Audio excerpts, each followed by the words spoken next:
hamburger, c'est américain. Eh bien pas forcément, je vais vous dire que le hamburger n'est pas tout à fait américain. Donc avant tout, il est difficile de donner un véritable nom au créateur du hamburger. Donc la version que j'ai trouvée m'a l'air la plus sûre, mais il se peut que vous trouviez d'autres versions sur internet. Alors donc pour cela il faut remonter vers le 13e siècle environ, 14e.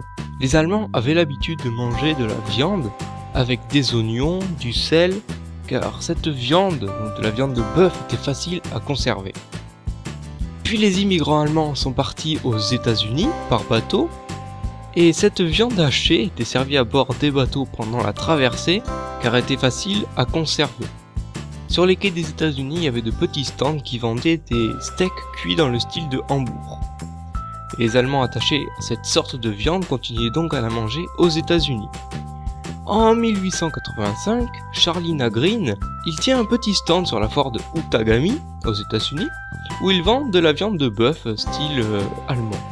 Il pense que cette viande est pas très pratique à manger, et il décide donc de l'aplatir et de la placer entre deux tranches de pain.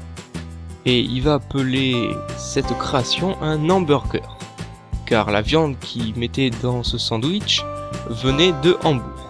Et cette mode de manger un sandwich dans lequel il y a de la viande dedans s'est développée aux États-Unis. En 1931, une chaîne de restaurants de hamburgers, appelée Wimpy's, voit le jour. Mais quand son fondateur va mourir, il avait décidé de fermer ses 1500 magasins. Et en 1948, deux frères décident de monter un stand de vente de hamburgers à côté de leur cinéma préféré. Devinez comment ils s'appellent? Maurice et Richard McDonald, et deviennent vite célèbres dans toute la Californie. En 1954, Ray Kroc, qui est placier en hachoir électrique, il est impressionné par la rapidité du service et le faible prix de ses hamburgers, car les deux frères ne pratiquaient des prix plutôt attractifs, on va dire.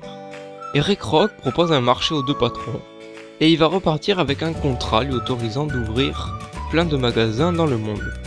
Il baptisera ses restaurants McDonald's, et puis le concept de McDo finira par conquérir toute la planète. Donc on ne peut pas dire que le hamburger est totalement américain ou allemand, c'est un concept américain avec à l'intérieur un style de viande allemand. En France, la moitié des sandwichs vendus sont des hamburgers. 7,3 milliards d'euros, c'est le chiffre d'affaires du hamburger en France en 2014. 14 hamburgers sont dégustés en moyenne chaque année en France par habitant. En France, 1 milliard de burgers sont consommés par an. 1 milliard, c'est vraiment beaucoup. Mais quand on voit les États-Unis à côté, on est ridicule. Car les États-Unis consomment 49 milliards de hamburgers. C'est vraiment énorme.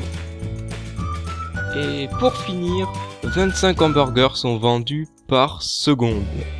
Et comme la dernière fois, vous pouvez voir qu'on est à plus de 667 800 000 burgers vendus depuis le 1er janvier.